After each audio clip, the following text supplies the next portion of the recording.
Harihi Om. Sahana Bhavatu. Sahanau Bhunaktu. Sahaviryam Karavavahai. Tejasvinavaditamastu ma vidvishavahai. Om Shanti Shanti Shanti. Om Jaya Shri Krishna Chaitanya Prabhu Nityananda Shri Advaita Gadadhara Srivasari Gaura Bhakta Vrinda. Hare Krishna Krishna Krishna Hare Hare, Hare Rama Rama Rama Hare Hare. Hare Krishna. Continuing, text 28. Shiva is without a touch of the material gunas, since he is the Lord. Which page is this? 28? Hare Krishna.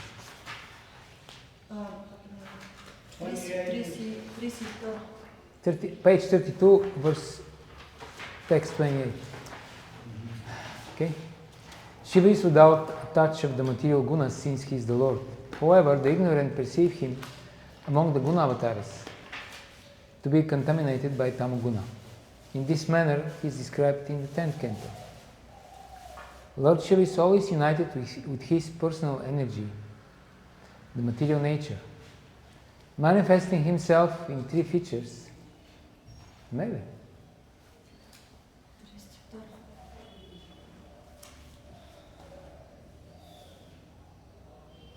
The problem is that there are three books in one, and you have each book, the pages, they start from the beginning. Oh, okay. But this is the first book, huh?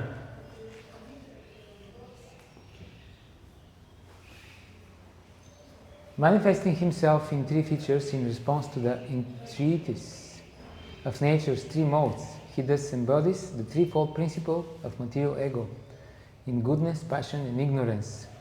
So Lord Shiva is not under the modes, he is not attached, he doesn't have to associate with the three modes, and technically he doesn't, but he's responsive. Just like Srila Prabhupada said, Krishna is responsive. Yatamam prapadyante tam statava bhajamiham. So because the material energy, his consort, she approaches him in this way, so in this way he responds. In other words, the masculine follows the movements of the feminine. Verse 17 describes the Lord taking the roles of Shiva and Brahma. Because that Shiva is a form of the Purusha, he is certainly without material gunas. The word praya generally is used to indicate that by his own will he is covered by tamoguna, and he appears to be contaminated. Among the guna avatars, he thus appears to be transformed by those who are ignorant. But actually he is not transformed or contaminated at all. This reminds me about Lord Krishna in his pastimes in Dwaraka. Srila Prabhupada says that he behaved as a hand-packed husband. But he was not. So in the same way, Shiva appears to be contaminated for the ignorant, but he is not. And there are different places where Srila Prabhupada makes the same point in different ways. But the point is basically that in the family life, Hare Krishna, the husband should play the role of attached householder, because in this way the wife will feel secure. But all the while he should always be, in fact, detached, but he should play the role of being attached. Because if he is detached and he also acts in a detached way, then this will create fear and insecurity. Because the female nature requires always some personal connection And if she doesn't feel this connection and interaction, then she feels insecure. I have a friend who once told me that they were traveling somewhere with his wife, and Hare Krishna. He was driving, and it was summertime or spring, and they were passing by a very beautiful field with flowers, and then his wife, she was a young girl back then, she very spontaneously and dramatically exclaimed, "Oh, such a beautiful field, so beautiful flowers. Let's just stop. Just stop side the road and just let's go there and enjoy." And then my friend, this is the point here. Like Lord Shiva, here it stated, he does manifesting himself in three features in response to the entreaties of nature's three modes. So my friend didn't follow this principle. So he reacted in a typical macho, masculine, stupid way. What's this nonsense going in the... What that has to do with anything? So later on, she left him. And they divorced. So it's a game, and one has to follow the rules of the game. There are certain rules, and Krishna has given these rules. Krishna also, we're quoting last time this verse from Chaitanya Charitamrita, where Krishna says that the love of Radharani is my guru, and I'm her disciple. And I'm dancing. Here's the verse.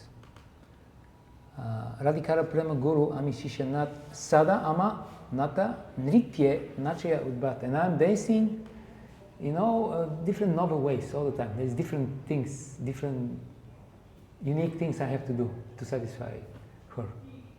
Because her love is so pure that I am controlled by her. Yes. What about Lord Rishabhadev? He was also playing in the same principle, like appearing to be like Rishabhadev? Yeah. Obviously, his instructions are Vishwanath Chak. Okay, I think Vishwanath Chakravarti or one of the acharyas. I think Vishwanath Chakravarti. He said that his instructions are meant for sannyasis.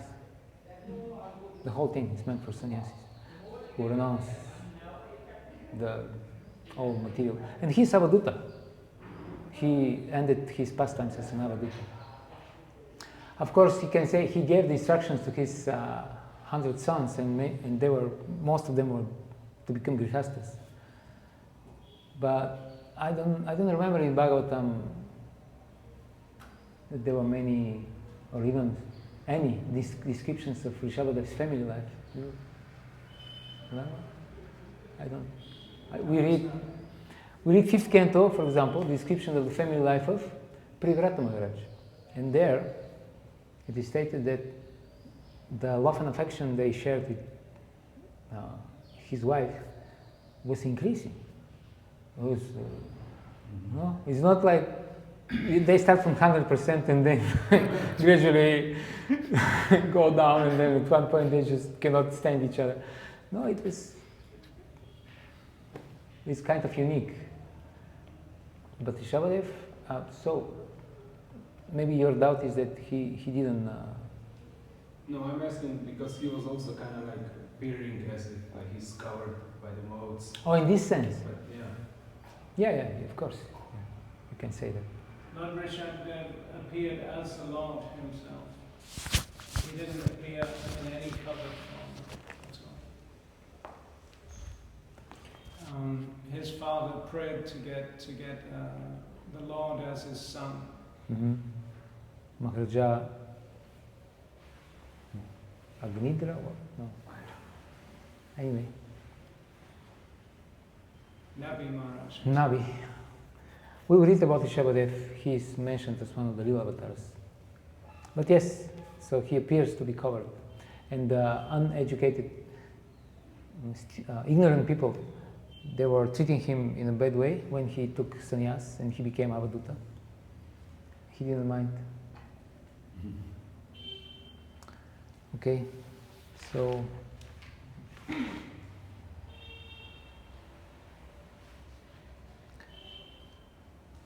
Krishna says that he follows the mood of Srimati Radharani, so the masculine follows the feminine, and he dances according to her desires, and the material counterpart, the material correspondence, the material image of this is the term Kridamriga, the dancing dog in the hands of a beautiful woman. This is the material example. So because you are lusty and this is the object of your enjoyment, and whatever takes to please the object of enjoyment so that there is enjoyment, then you do whatever is required. See, this is the bad example. And the sublime spiritual example is Krishna being controlled by his devotees, and the most advanced devotees are the gopis and Radharani. Okay, verse 17. No. I remember. Yeah. There was one famous verse from, I believe it was Muchukunda. Yeah. Where he was saying, I was such a great emperor Yeah. that all the other kings from the whole world, they would come and they would glorify me and fall down in my feet. But then in the evening when I go to the Chambers of my wives, then I will fall down there. Nirjitya dik chakrama bhutta vigraho varasanasta sama rajavanditaha griheshu maitanya sukeshu yoshitam kridam riga purusha ishanyate. This is the verse that you are referring to. So you have conquered all directions like a chakra, so all the directions. And kings that once were your equals, now they are paying obeisance to you. So this must be very pleasing, right? They were like your friends, your colleagues, and now you became the emperor. And now they cannot treat you like equal. Now they have to bow down to you. And there is no any trouble in the kingdom. And still you have to bow down and being led about like pet animal because you are attached to material sanctification. That's so externally one should act in this way, but actually internally we should be. This is the only way. What does it mean to be detached internally? Like you don't. It ultimately means that you can live without it, or what? Ultimately means that you are attached to Krishna. That's what it means. So all happiness in your life that you require comes from the direct devotional service to the Lord. You don't have to resort to other means of happiness, which are Maya, material things. So if all your needs are fulfilled just by the chanting, hearing, serving the Lord, then you are independent, you're detached. You depend only on the Lord. That's how I understand it. But then it doesn't mean that you should not perform your duty. And part of the duty is that you should, the husband should behave in such a way that the wife is happy also. So it's, and some people say, well, but then it's not real. Well, then it's false. But everything in the material world is false. It's until we reach Goloka Vrindavan, everything is false. This body is false. Our identity, the relationships we're entering on the basis of this false ego, they are all not real, they are unreal. That's how Bhagavatam begins. Vedyam vastavam atra vastu shivadam tapatrayam mulanam.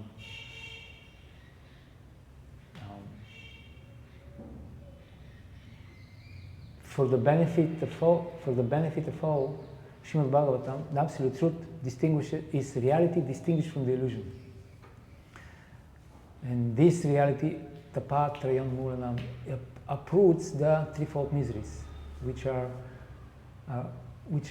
appear because of this material attachment. Yes?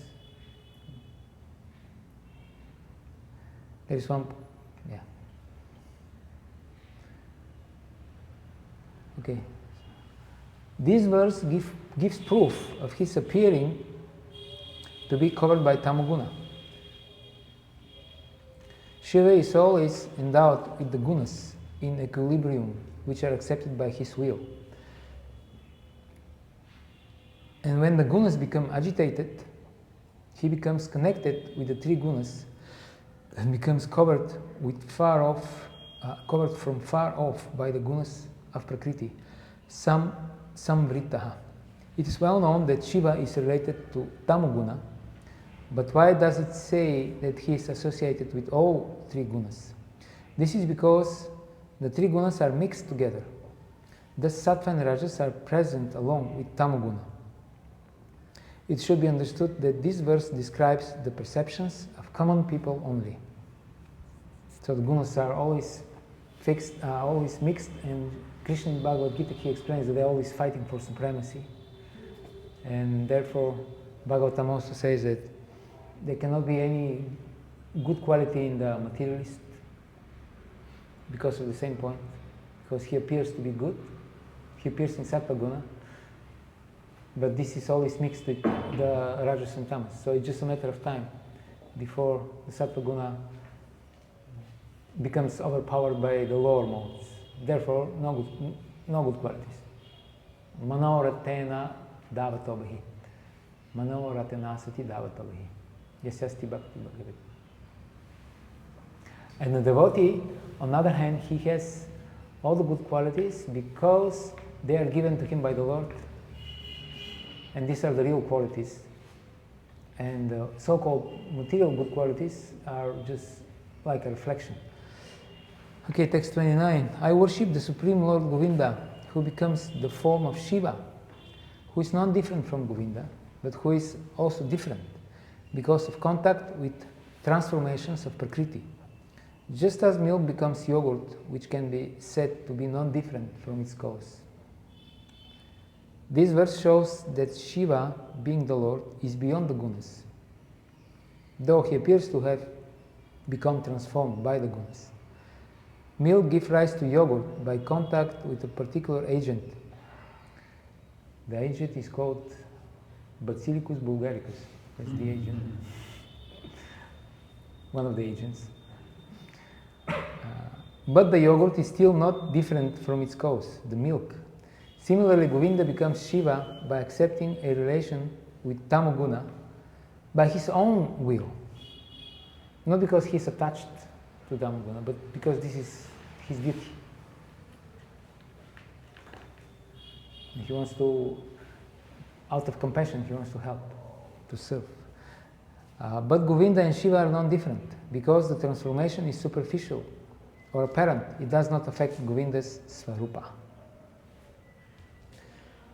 Text 30. Sometimes Rudra arises from the forehead of Brahma, and sometimes he is born from the forehead of Vishnu.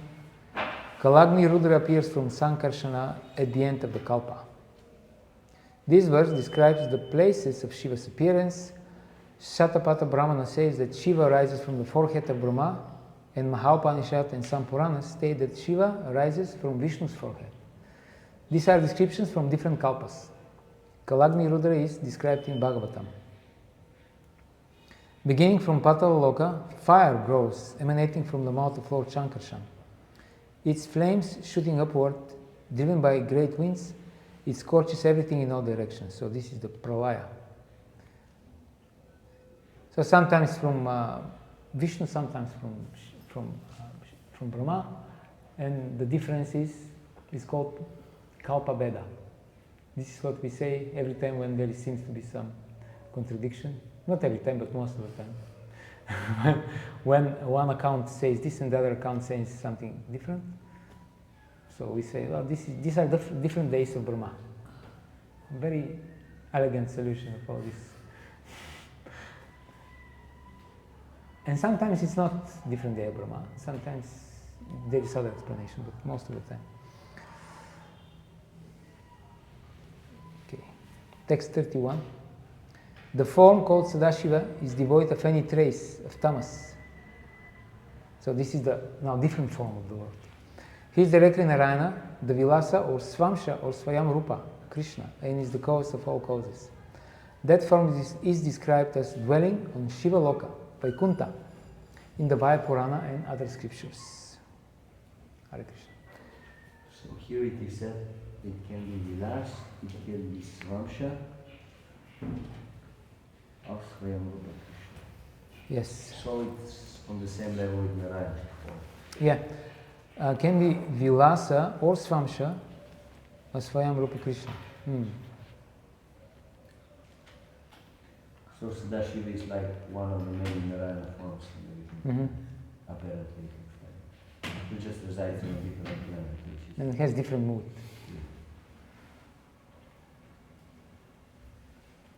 Krishna is the Swayam Rupa, and Narayana and other forms are Vilasa and Svamsha forms. Some jivas are Avesha forms. From the Svamsha form of Garbhodakashaya Vishnu come Brahma, Vishnu and Shiva. These three are forms of Ishvara, and sometimes Brahma and Shiva are jivas.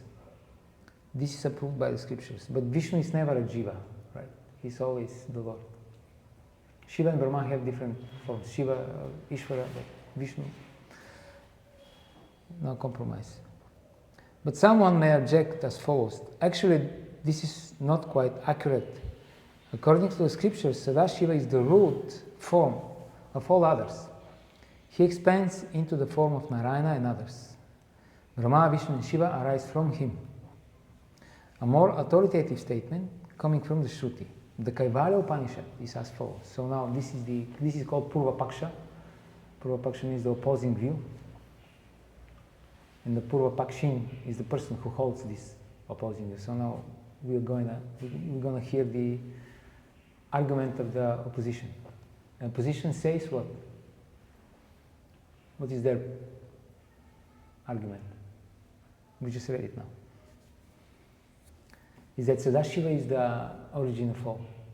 Krishna, Shiva, Vishnu, Brahma, they all come from Sadashiva. So this is what they say. And here they're quoting Kaivalya Upanishad to prove their point.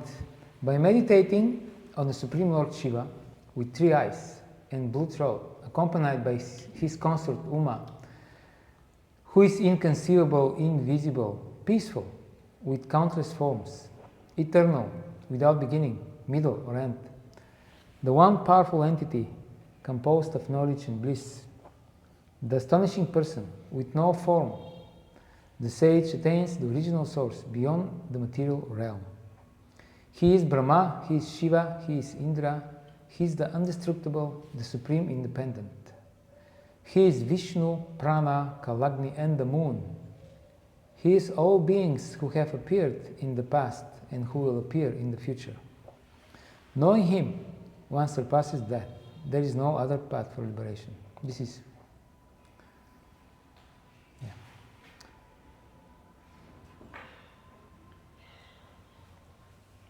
The present verse answers this objection. The form called Sadashiva, who is without a trace of Tamoguna, who is the cause of all causes, is the Narayana Vilasa form of Swayam Rupa Krishna. So Sadashiva is just Narayana form of the Lord. One of the Narayana forms. In the Taittiriya Upanishad, the names Narayana, Achyuta and Shiva are used to indicate only one person. When the Kaivalya Upanishad mentions Uma, that word refers to Kirti, a consort of Narayana. Trilochana means one who sees all 3 divisions of time. We call this Trikalagya, right? He sees past, present, and future. Therefore, in the Harry Potter, there was this dog with 3 heads, because he sees past, present, and future. It's a mystical dog, it's not just ordinary. This must be accepted as the meaning. Okay. Nilakanta means he whose throat is decorated with a sapphire ornament.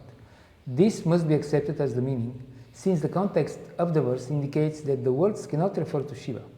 Quoting Vayu Purana, Jiva Goswami in Bhagavad Sandarbha identifies this form and planet of Lord Shiva in the same way, surrounding the mass of all universal acts. So here the point is that here, when the Upanishad says Shiva, Shiva is the name of Vishnu. That's the whole point. one of the names of Krishna is Shiva. Shiva means auspicious. So it doesn't mean Sadashiva, it means Krishna. Okay? Very clear. Easy. Yes. It's something like the Buddhists, like they say that there are many Buddhas, Mm-hmm. meaning living entities who are achieving perfection, but there is the Adi Buddha, who is actually, Scotra Maharaj was saying. Yeah, some Buddhists say that, the Golden Land Buddhists. Yes. The Adi Buddha, who is actually Pulu, and he's in Yes, spiritual. he has his own abode, and but these are special Buddhists. You know, they're kind of covered Vaishnavas actually. They're Vaishnavas, but they go under the name of Buddhists. But they are a minority. Yeah, similar thing. Similar thing. Also, it's well accepted fact in the yes. And also for Indra, like when we say Indra, generally we mean Indra, who is the Demigod. ruler of the paradise, but sometimes Krishna is also known as Indra or Mahendra. This was the point of Surabi, when Indra offended Krishna, and then he became very repentant, and he wanted to beg for forgiveness, and he was smart enough, he brought a cow in front of him, so that Krishna is pleased. The first thing that Krishna will see is not Indra, but the cow, so he will be pacified. And then the Surabi, she performed Abhishek, they both performed Abhishek from the milk of the cow, and then Surabi offered prayers to the Lord. In the prayers, she said that, my dear Krishna, you're the actual Indra. And then Indra was hearing this. And he was like, okay, the real Indra, I guess I have to swallow this. Of course, Indra is devotee also. Just yesterday I read that, I think in the Laghu Bhagavatamrita, when all these great personalities, great devotees like Indra and Brahma, they are in Maya, this is a action of the Lila Shakti of the Lord. So this is how we should take it. We shouldn't think in a condescending way to them that they are in Maya. And it's just a part of the pastime. Krishna wants to teach us some lesson, and he is using some of the great personalities in the universe to teach us this lesson. Just like there is an example of among women and amongst men, there are two very prominent examples for great personalities who become influenced by Maya, so-called. And one of them is Brahma, when he was running after his daughter. And the other one is Diti, when she conceived children in an inappropriate time. But they are still great personalities, and we cannot disrespect them in any way. Just Krishna shows to the whole universe certain lessons, and he is using some of his favorite people, great devotees, not ordinary devotees. And in the place where I come from, we have a saying that the mother teaches the daughter-in-law by teaching her daughter. We have the same in Russian? No, because the not the mother. The mother-in-law. The mother-in-law teaches her daughter-in-law by teaching her daughter. Her daughter-in-law by teaching her daughter. Yes. Слушай на дъще, не, казвам ти дъще, слушай на снаха. Yes, exactly. That's what it is. So we are the daughter-in-law, and all these great personalities, they're the daughter, and we have to learn from them, from their example. Okay. Text 32. Brahma Samhita speaks of the original Shiva, who is Narayana. Rama, under the control of the Lord, is self-manifesting and dear to the Lord. The Lord's eternal form, called Shambhu, whose body is pure consciousness and who is a portion of the Lord, is a representative of Krishna or Lingam, and the inferior energy is called the Yoni. This verse describes Sadashiva, a Vishnu form whose consort is Lakshmi or Rama, who is expansion of Swayam Rupa Krishna. This is understood from the saying Adi Shiva. The rest of the verses in this context are: Shambhu develops the desire to see Maya for creating the universes, and Mahatattva, the transformation of Prakriti after being injected with the jivas, then appears as the seed of the creation. Thus the living entities, that means the bodies, because the living entities are eternal, but the bodies, they make their appearance by the portion of Vishnu impregnating Prakriti and are known as her offspring. This powerful Purusha, therefore it is sometimes stated that Shambhu or Shiva is the glance of Vishnu, because Vishnu glances Prakriti and then she becomes agitated and transforms into Mahatattva. This powerful Purusha, who is a representative of Krishna, is actually the Supreme Lord. Being Krishna's Amsha, Mahavishnu then appeared with distinct form as the master of all living entities in the universe. Previously, in the Brahma Samhita, this was the last year we studied Brahma Samhita. Maybe some of you were here. Remember, you were here? Previously in the Brahma Samhita, it was described that Vishnu enjoys with Rama. Who is she? Rama Devi. She is subservient to Vishnu in that enjoyment. Rising from his Svarupa, she never leaves him. Thus it is said that she is most dear and obedient. Shirsha Pancharatra says, Lakshmi does not exist without Vishnu, and Vishnu doesn't exist without Lakshmi. So they are the Lord and his energy, they are the ultimate meaning, the only true meaning of the phrase soulmates.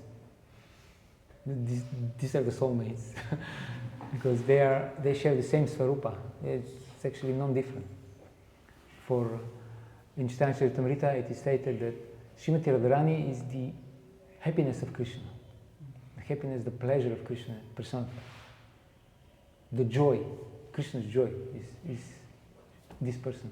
So, and we superficially in the material world, we are trying to find our soulmate on the material plane, which never works because our soulmate is Krishna. Mm-hmm. And we try to find it in matter, and somehow we're always disappointed. Okay, Bhagavan Shambhu is the expansion of Swayam Rupa. Krishna. He is called the Linga or representation of Krishna. Vishwakosha says, Linga means a sign of inference. Bhagavan refers to the Lord of Vaikuntha endowed with the 6 powers. Shambhu means he who creates good fortune. Appearing as Sankarshan in the second Vyuha, he creates the bodies of the jivas who are previously merged in Prakriti. Thus he is called Shambhu. So by Shambhu's mercy, by the mercy of Sadashiva, we are given opportunity to have material bodies, because the material body, although it is temporary, it is artada, it is great boon, because it gives us opportunity to serve the Lord and to connect our material desires with Him. His form is knowledge or consciousness, Jyoti Rupa. By Shambhu, knowledge or consciousness, Jyoti Rupa. By Shambhu being under Krishna's control, being his linga, Krishna's position as Swayam Rupa can be understood. Just as one can understand a bull by seeing his distinctive dulap. Dulap is the distinct. Because Krishna is the Swayam Rupa with Shambhu, Mahavishnu, as his Vilasa form, Shambhu is called Linga or his representative. She who is the material cause, consisting of Mahatattva and other elements, is called the inferior Shakti, matter made of the 3 gunas. The Mahatattva is the result of Krishna's Amsha, Sankarshan, Mahavishnu, desiring to glance upon Maya. Mahatattva is, this is like a summary of the whole thing.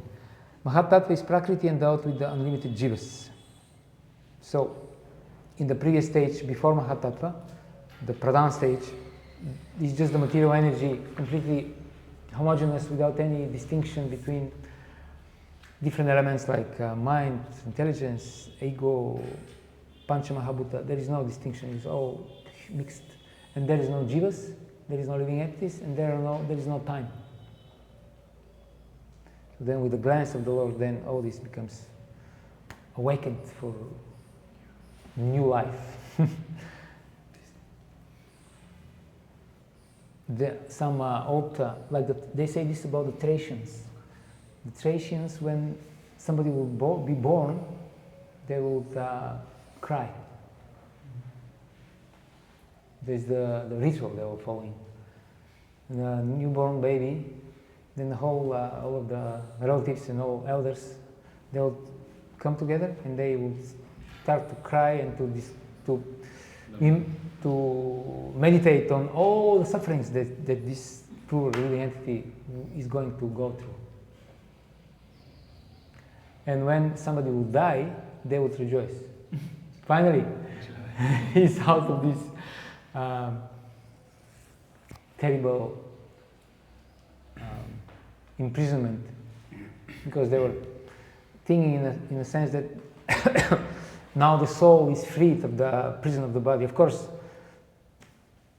just leaving the body doesn't mean that one will not get a new body, but at least there is a possibility that he will attain liberation.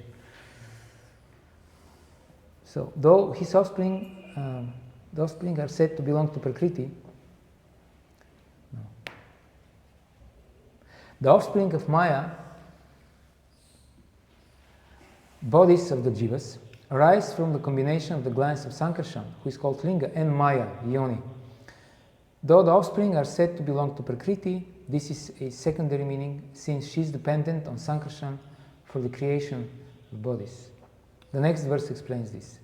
The Purusha, possessor of Shakti or Maya, the expansion of Krishna, is called Maheshvara, the Great Lord. Sankarshan appeared as the controller of Prakriti, given charge by Krishna.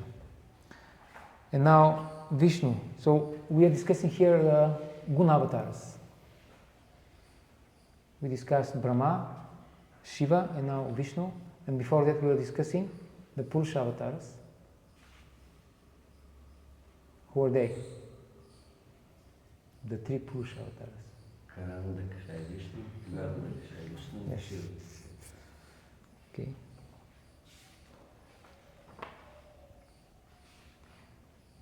And what is avatara? What is the meaning of this? Avatara. Who comes down? Yes, expansions of the Lord, who, or sometimes the Lord himself, Krishna, avatari, when they appear in the material world, they are called avatara. Okay, text 33. Vishnu is described in the third canto. Into the lotus of the worlds impregnated with all the modes of material nature, Garbhodakashaya Vishnu personally entered as the super soul, Kshirodakashaya. Then the personality of Vedic wisdom, whom we call the self-born Brahma, was generated from the lotus. This verse describes Vishnu who instigates Sattva Guna. Sa refers to Garbhodakashaya Vishnu or Pradyumna. He entered the planets in the form of a lotus. This lotus was endowed with all enjoyable material objects. Vishnu does not have Ishvara and Jiva forms like Brahma and Shiva. And these two forms are not mentioned here. So he's only the Lord. He who is called Vishnu is Kshirodakashaya. He is the Vilasa form of Garbhodakashaya and is praised by the best of the sages as Narayana, Virat, universal form, and Antaryami, the soul within. What is he called when he enters the lotus? Garbhodakashaya or Pradyumna with 1,000 heads, becoming Aniruddha with 4 arms, enters the lotus of the worlds and lies down on the milk ocean. Thus he is called Kshirodakashaya. Why is the protector of the jivas in the world also called Narayana? Narayana refers to the shelter of Nara, or one who is the shelter of all tattvas. Nara is also a living, a man, a living entity. Thus it refers to Karnataka or Garbhodakashai. However, Kshirodakashai is the Vilasa form of Garbhodakashai. He is thus non-different from them and can also be called Narayana. This is technical. Can you explain? It's not so important. The thing is, we have the Mahavishnu who emanates all the universes, and then he enters into the universe as Garbhodakashaya Vishnu, and then he expands as Kshirodakashaya Vishnu, who is the Paramatma, and this Kshirodakashaya Vishnu is called Narayana also, because Narayana means the shelter of all living entities. That's what it says. Can I ask a question? Yeah. Here we have the texts and the commentaries. Yeah. Are both of those by Rupa Goswami? The text is from Rupa Goswami and the commentary is by Baladev Vijayabhushan, who has a commentary on this book. Baladev Vijayabhushan. Yeah. Thank you. That translation is by... By Bhamaswami is the translation, Yeah, yeah. and I believe the footnotes are by Bhamaswami. Yeah. Text 35. Now the abodes where Vishnu appears within the universe will be described in brief according to the scriptures such as Vishnu Dharmottara. The great powers of Kshirodakashaya within the universe will be described. So the Lord has his own abodes in the universe. Above Shiva's abode is Vishnu's abode, unattainable by all people. It is incomparable and measures 50,000 yojanas. What is one yojana? It's 8 miles. Again? One? Eight. Yeah. 8 miles. Yeah. So 50,000 yojanas, 0.8, 400,000. 400,000 miles. This is about, a lot. About a lot. I was trying to convert it in kilometers, but it doesn't really matter. Beyond this Vishnu Loka, east of Meru, in the center of the Salt Ocean, lies the great planet of Vishnu, situated in the water, where Brahma sometimes goes. Brahmanda may be analyzed as Brahmana Anta, where Brahma goes. Footnote: the shell of the universe is called Brahmanda, because even Lord Brahma travels Amyate there to see its beauty. It's like Brahma goes for a picnic to the coverings and he enjoys the view of the universe. In second canto, Narada Muni tells his father, Brahma, the whole universe is like a walnut in your hand. Such a great personality. Okay. So, one place is Vishnu Loka, where Vishnu resides. And now we'll hear about different. And then the other one is east from Meru, in the salty ocean, there is island, and on this island also, Yeah. expansion of the same Vishnu resides. Yes. So there are different locations. Just like wealthy people, they don't have one residence, they have many. Because there are different pleasing spots in the world, so they want to have place in different places. But the difference is that Vishnu is present on all the places at the same time. Also, yes. Okay, Janardana, so now we're having some very esoteric texts here. Janardana, accompanied by Lakshmi, sleeps on the bed of Shesha in the salt water at the end of the summer season. Just leave it without comment. The end of the summer must have some specific importance for the Lord, that he enjoys this specific time. East of Meru, in the center of the Milk Ocean, there is another city of the Lord called Shubra.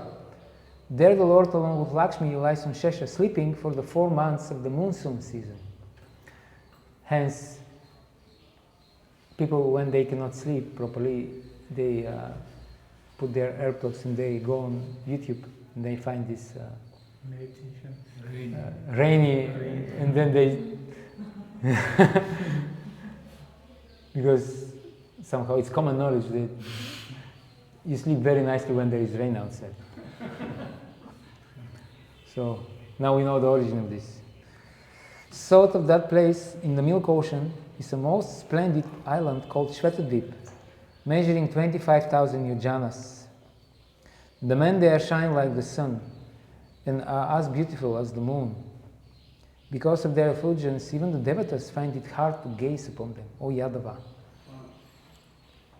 That's another abode of the Lord.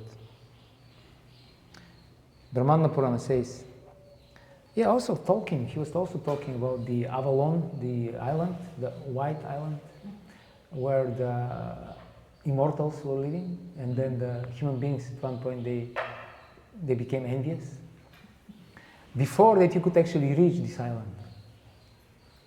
And the first human beings who were more pious, they could actually go and see these entities and even associate with them. But because Kali Yuga, I guess, I don't know. Took over. As you know, Sakalaneha Mahata Yoga Nashta Parantapa, the time as it is appears to be lost, then people became degraded gradually, and then at one point they developed some kind of envious attitude. Why are they immortals? Why are we not immortal? So they came up with the ingenious idea that let's get some warships and some weapons and just go there and take over this place and we become immortals. So and then they started the expedition, and then since then, because the demigods there, they of course they knew what's going on, so they bewildered them, and since then all roads, all paths on this planet became curved, so you cannot reach anymore the island because you just circle. That's how he describes it. Before that, it appears to be like an island. Now we're talking about fifth canto. And also, according to some of our pandits, devotees, to be able to perceive the universe the way it is described in the fifth canto, only the greatest among sages can see the universe in this way. But ordinary people, they see it as a globe. And globe means you are confined. You cannot go anymore to different locations. You stay only here. Because why you're not qualified? Therefore, the access to different places in this universe depends on the level of consciousness. If you have higher level of consciousness, you'll be allowed access to higher realms. It's not mechanical thing, like people wrongly conceive nowadays. It's very funny. People, they themselves, they pose many restrictions. For example, Americans, they don't let just anyone enter their country. There is visa, and Trump built these walls around the country. So not everyone is welcomed. You have to have certain qualifications. But at the same time, they think, the same people, that they can just go to moon, nobody invited them there, and just claim it, basically, and exploit it the way it pleases them. But if somebody tries to do the same with them, they're protesting. No, you cannot enter here. So why you want to go somewhere else? So don't you think that there are other people there who don't like you there because you're like a cockroach? And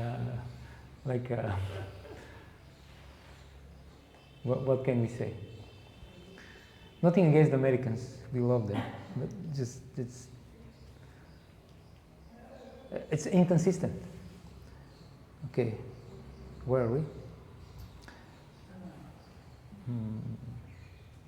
There is a place called, okay, Brahmana Purana says, there is a place called Shvetadvip, surrounded by the Milk Ocean. It is 100,000 yojanas in breadth, very pleasant and completely golden, surrounded by the Milk Ocean. Piled with spotless stones, the island is washed by the restless waves, which shine like the jasmine flower, the moon, or the lotus.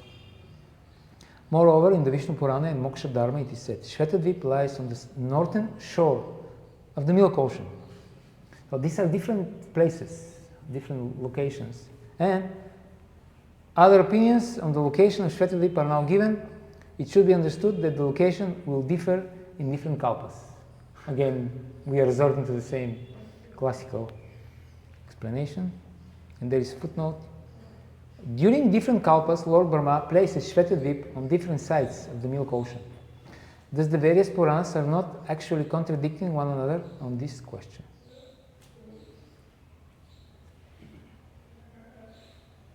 If you notice, the materialistic people, they always look for contradiction. Somehow this, in their mind, this proves how intelligent they are. If you can find a mistake, then that means that automatically makes you more intelligent than the guys who wrote the thing and the guys who believe in it. And you find a loophole, you find a contradiction that automatically propels you to highest possible position. The Acharyas, they do the opposite. They always explain how there is no contradiction, how all the scriptures, they state, they have the same unified opinion, and this is the reason behind Vyasadeva compiling the Vedanta Sutra. Vedanta Sutra is just a presentation of the philosophy of the Upanishads, because the Upanishads seem to say different things. So Vyasadeva explains all the major Upanishads in a consistent way. That the Upanishads say the same thing. It's not different. But it requires the mercy of the Lord to see the things in this way. Otherwise, you just find contradiction, and when you find contradiction, then in this way you think that you disprove Shastra, and then when the Shastra is, the authority of Shastra is lost, then who is the authority? Your mind. And then you become the authority. Then you can do whatever you want to do. Very convenient. So we don't buy into this. According to Padma Purana, Shvetadvipa is north of the ocean of sweet water. Because Vishnu distributes sattva, he is known as Sattva Tanu. His avatars are also known as Sattva Tanu for this reason. Or Sattva Tanu can mean that the Lord resides in those who have Sattva Guna bodies in the material world. It has been said that Vishnu is Sattva Tanu, having a body of Sattva. Does that mean he has a body made of material Sattva Guna? If that were so, worshipping him would not give liberation. It is said, the Acharyas acknowledge and teach that God is the object of meditation. Vedanta Sutras. This means that worship of the Supreme should yield liberation. The present verse explains the meaning of Sattva Tanu. Vishnu is called Sattva Tanu because he distributes Sattva Guna. The avatars of Kshirodakashaya Vishnu are also called Sattva Tanu because they also distribute Sattva Guna. Or it can mean that the Sattva Guna body is the Lord's place of appearance in the material world. Sattvam yat Brahma Darshanam. Through Sattva one can realize Brahman. When the heart becomes pure and peaceful in Sattva, the Lord reveals himself there through knowledge arising from such purity. Thus, that Sattva body is his abode. His spiritual abode, however, is Vaikuntha. Therefore, the current contemporary situation in our world suppresses the Sattva Guna systematically. There is no Sattva Guna in the Western world, very rarely. Because through Sattva Guna one can realize God, and that's not in the agenda, yes. So from this description, can we understand Sattva Guna in such a way that it's not actually how spiritual potency manifests, but it's just Sattva Guna kind of neutralizes the material effect, and we can actually perceive the spiritual. To some extent, Yeah. it pacifies the mind. It suppresses this noise that we are subjected to all the time. And then we can hear the Lord, because the Lord is talking to us in the heart. But too much noise. The mind is so disturbed by so many distractions, so we cannot hear. This is one of the, as far as I can see, one of the points of the Yoga Sutras by Patanjali. All these vikaras of the mind, most of them are there unauspicious. So therefore, breathing pacifies the mind. And not just breathing, but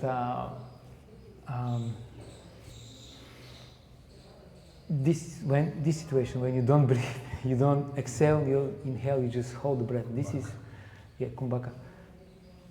And then the mind becomes more peaceful, and then it's easier to. Therefore, we try to do spiritual activities in Brahma Muhurta, because the mind is most peaceful during this time. Srila Prabhupada, by the way, he said that if you read 1 hour Srimad Bhagavatam during Brahma Muhurta, it equals 5 hours during the day. So this is the power of silence. Because on a subtle level also it's kind of silent, because people are not creating subtle disturbance by their. Sometimes I'm chanting here, and then it's very peaceful, and then around 6 I hear the first and then, okay, now it starts. Rajaguna is here again. Yeah, we can say that, I think. Okay, so I think, okay, little more.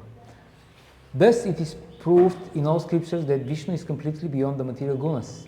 It says in the 10th canto, Lord Hari, however, has no connection with the material modes. He is the Supreme Personality of Godhead, the all-seeing eternal witness, who is transcendental to material nature. One who worships him becomes similarly free from the material modes. So again, to your point, Sattva-guna is conducive because there is greater chance that the Lord will willingly appear in our consciousness if we are in Sattva-guna, because Sattva is pure, relatively.